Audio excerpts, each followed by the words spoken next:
TGIF, you crazy kids. It's Friday, August 24th, 2018. You're watching the Daily Mix TV by hillSTORY Marketing. Hi, my name is Sean Patrick Hillman. So I'm sorry to start your Fridays off this way, folks. Legendary guitarist Ed King passed away yesterday at the age of 68 from what appears to be complications from lung cancer. King is the third guitarist for Lynryd Skynyrd, co-wrote one of the band's most famous songs, Sweet Home, Alabama. While no official cause of death has been disclosed, King has been suffering from lung cancer, having recently been hospitalized for the disease. Our thoughts and prayers go out to his family, fans, and bandmates. Sears Holdings will shutter 46 doors, 16 Kmart and 33 Sears branches across the United States this November, according to an announcement from the struggling retailer. Liquidation sales are expected to begin as early as next week. Now, Sears has been trimming its real estate footprints as sales dwindle and has announced hundreds of store closings for this year alone. Now, you may recall last week, we talked about how the executive putz-in-chief, otherwise known as Eddie Lampert, who's singularly responsible for Sears and Kmart's downfall, has put forth an offer to buy the chain's Kenmore brand for $400 million. You know, I find it interesting. He's got $400 million to purchase Kenmore, but not $400 million to save all those jobs, all those doors, and to help Sears pivot appropriately for today's consumer. Instead, it's all about him, and frankly, screw the shareholders and the employees don't matter. That's the kind of CEO that creates a lot of problems and a lot of division in a country like the United States. So I hope somebody comes in and smacks him upside the head and fixes this problem. Otherwise, unfortunately, Sears, Roebuck and Company will cease to exist. And that, for an American, would be a shame. Speaking of closing, Sears isn't the only one, folks. Lingerie emporium Victoria's Secret is closing 20 doors this year as sales drop and the brand comes under pressure.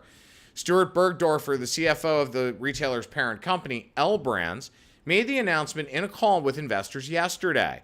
6 stores have already closed this year, while the company's plans to open 3 new ones. Now, the company's not told anyone what other stores it plans to close, but the total is going to be 20 doors.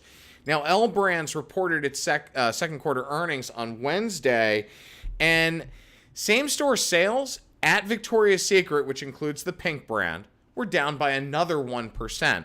Now, I wish I could say I was surprised by this, but unfortunately I'm not. It's a great example of what happens when you don't shift your product mix or brand approach based on what's happening in pop culture. In other words, Victoria's Secret has stayed the course without any innovations or developments recently, which has given rise to a number of e-commerce players. So it's getting very complicated in lingerie, and unfortunately, I don't think Victoria's Secret can pivot quick enough. The largest supermarket chain in the U.S. says it will eliminate single-use plastic bags at its checkouts by 2025. Kroger says it will will keep 123 pounds of garbage out of landfills every year. Now, the company's 63 stores in the Pacific Northwest plan to get rid of the bags by next year. Kroger says it wants to cut back on plastic bags used for produce and meat as well. So that's a really cool and interesting move. The company's announcement comes as customers challenge retailers to lose disposable plastic items. You know, utensils that you get in takeout and delivery, those kinds of things, as well as the massive amounts that they often put in carryout bags, those kinds of things. Now, there are a lot of retailers and a lot of food stores who all of a sudden have jumped on this straw bandwagon.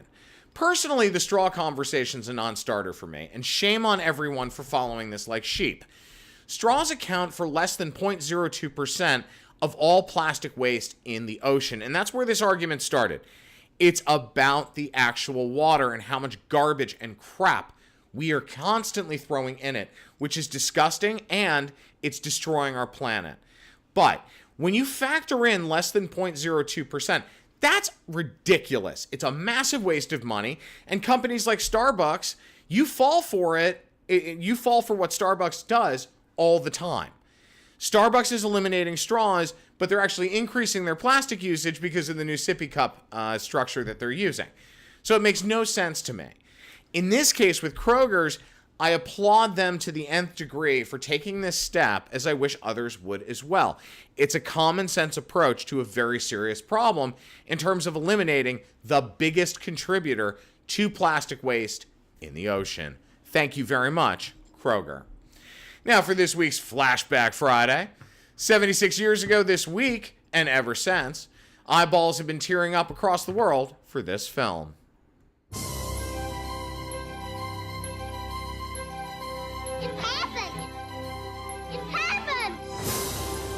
It isn't every day a prince is born.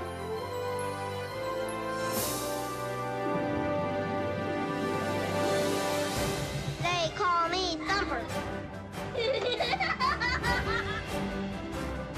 Gosh.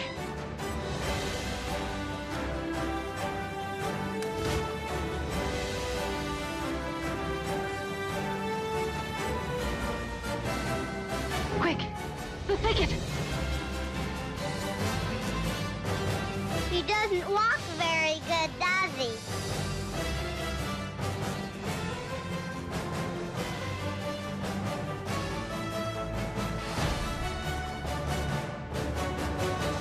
My little Bambi. Yeah, even the toughest guys and the toughest women still tear up at the thought of Bambi's mother passing away. What an incredible film for its time and for today.